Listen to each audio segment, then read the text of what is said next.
So after God cursed the man Cain for him to be a vagabond upon the earth, he goes and he knows his wife and obviously he reproduces.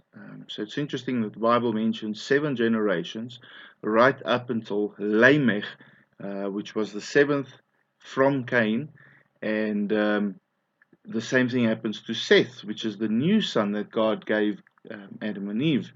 And so, they sort of have the same type of offspring. This basically the same names, just in different generations. So one could argue that those were popular names back in those days. But I believe it speaks of a little bit more than that. I believe it shows us an example of a fleshly generation versus a spiritual generation. And the end of that fleshly generation is the man Lamech comes and he speaks a curse over flesh. And he says that he will be avenged.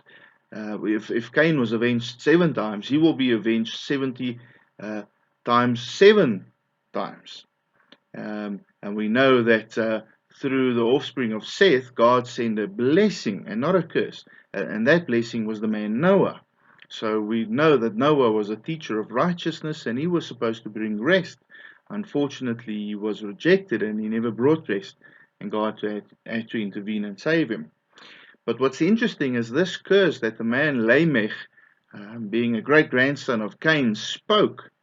We know that in the time of Jesus, when Peter came to him in Matthew 18, he asked him, Lord, how many times are we supposed to forgive?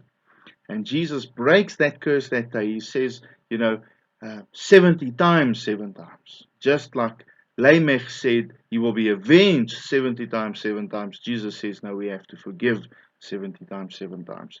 Thereby breaking that curse spoken by Lamech, the great grandson of Cain.